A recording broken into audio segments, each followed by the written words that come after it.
We'll begin it with a true or false. So, the first statement, the first question here is, students, it is last member of 7th period of periodic table, if discovered, will have atomic number 118. How will you find out whether the statement is true or false?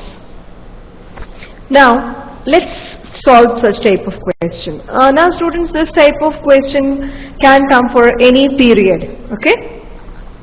Now, the answer of this question, how to find out? I'll not tell you one liner. Just in which period it is? It is in the 7th period, right?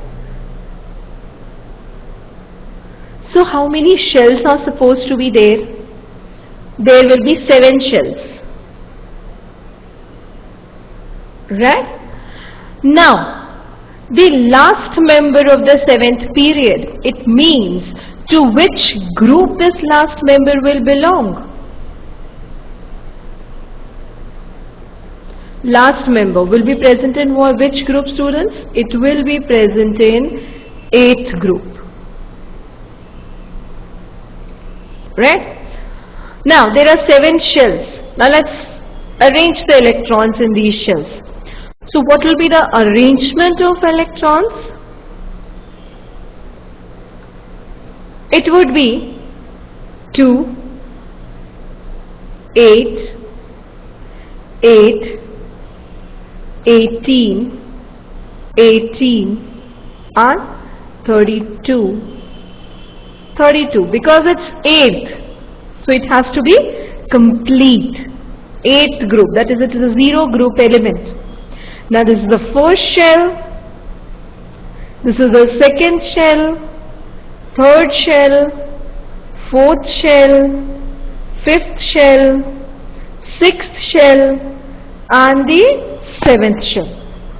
Now this is complete because it is the 8th group.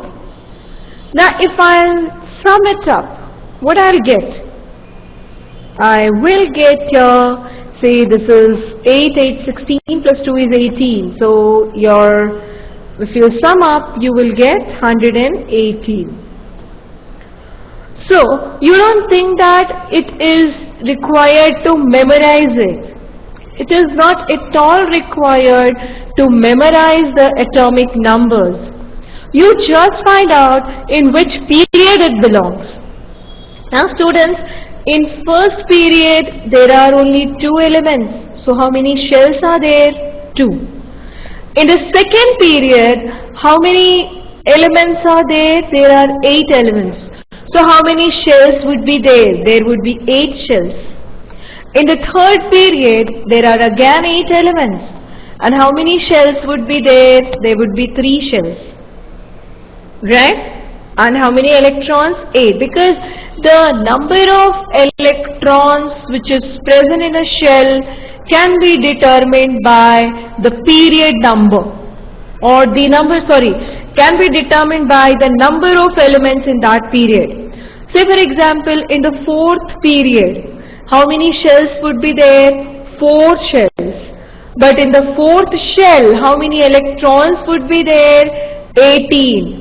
Why? Because there are 18 elements in the 4th period. Likewise, in the 5th shell or the 5th period, the 5th period will have how many shells? 5 shells. Right? Now in the 5th shell, how many electrons would be there? 18. Why? Because there are 18 elements in the 5th period. Right? Likewise, in the 6th period, how many shells would be there? 6 shells. How many electrons would be there in the sixth shell? There would be 32 electrons. Why? Because there are 32 elements in the sixth period. So students, the number of electrons in a particular shell can be determined by the number of elements present in that particular period. Right? And the number of valence electron can be determined by the group number. Remember these basic things. Okay? So, the number of valence electron is determined by the group number. Say first group, the number of valence electron would be 1. Second group, the number of valence electron would be 2. Likewise third, it would be 3.